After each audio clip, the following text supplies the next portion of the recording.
Bonjour chers amis, aujourd'hui dimanche 7 juin, nous célébrons la solennité de la Sainte Trinité. Comment comprendre cette fête?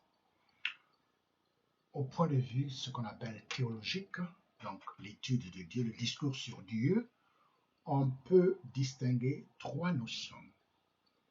La première notion, c'est la source de la divinité, ce qu'on appelle la monarchie du Père. Le Père qui est la source, voilà pourquoi nous disons au nom du Père et du Fils et du Saint-Esprit. Nous ne disons pas le contraire. C'est le Père qui donne la divinité au Fils, c'est le Père qui donne la divinité à l'Esprit Saint, c'est le Père qui donne la divinité au Fils et à l'Esprit Saint. La deuxième notion, c'est les processions, c'est-à-dire le Père envoie le Fils aussi envoie l'Esprit Saint. Mais quelque part aussi, dans les Écritures, surtout avec l'Annonciation, l'Esprit précède le Fils. La troisième notion pour comprendre cette fête de la Trinité, c'est ce qu'on appelle la périchorèse. Ne vous en faites pas, ce n'est pas aussi compliqué que cela. La périchorèse veut simplement dire les relations d'intimité en Dieu qui se fondent finalement sur la communion d'amour.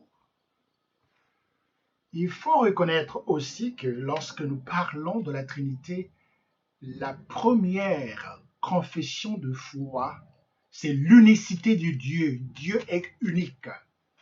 Il ne s'agit pas ici de trithéisme, même si nous disons « je crois en Dieu le Père ». Mais lorsque nous disons « je crois en Dieu le Père », on devait pouvoir continuer « je crois en Dieu le Père, le Fils et l'Esprit Saint ». De telle sorte que nous avons de façon claire le mystère de l'unicité de Dieu qui transparaît dans les Écritures, notamment dans la première lecture, Exode chapitre 34, versets 4 à 6, 8 à 9. Lorsque Dieu révèle sa loi, il est le Seigneur, il est l'unique, il ne peut pas être comparé aux autres dieux. Deuxième aspect, à partir de ces notions que nous venons de voir, le deuxième aspect qui correspond non pas seulement aux processions, mais le deuxième aspect qui correspond surtout aux relations entre les personnes en la Trinité. Ces relations sont motivées par la communion d'amour. Cette formule que nous récitons au début de la messe, la grâce de Jésus-Christ notre Seigneur, l'amour de Dieu le Père et la communion. L'Esprit Saint, c'est lui qui est le support de l'amour du Père. Le Père est le Créateur, le Fils est le Rédempteur et l'Esprit Saint est le Sanctificateur. En posant ce mystère en Dieu lui-même, nous pouvons comprendre le salut finalement, le salut qui est simplement Dieu qui vient demeurer en la personne. Ce qui nous fait conclure qu'il y a quelque chose de divin en la personne. Regardez ce qui arrive justement avec l'Évangile, avec spécialement le texte de John chapitre 3, versets 16 à 18. Dieu a tant aimé le monde qu'il a envoyé son Fils unique. C'est bien clair, en Dieu, c'est l'amour. Il n'y a que l'amour, c'est la communion d'amour. Évidemment, on peut comprendre les autres aspects du divin, comme la justice, on appelle aussi punishment, punir, un Dieu qui punit, mais ce sont des regards. Mais le point focal, le point fondamental du mystère trinitaire, c'est la communion d'amour en Dieu.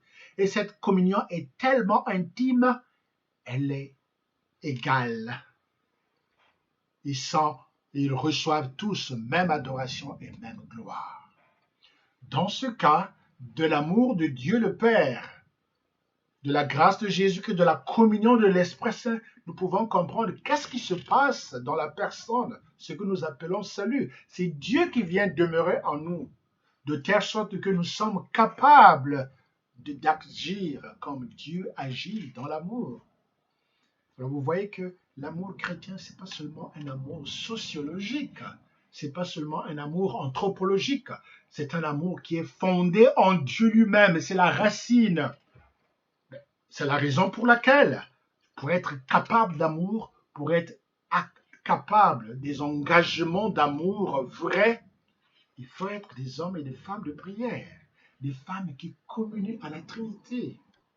Saint Jean de la Croix, c'est surtout celui qui nous a fait découvrir comment du néant que nous sommes, nous demeurons en Dieu, et en demeurant en Dieu, nous nous retrouvons nous-mêmes comme personnes aimées.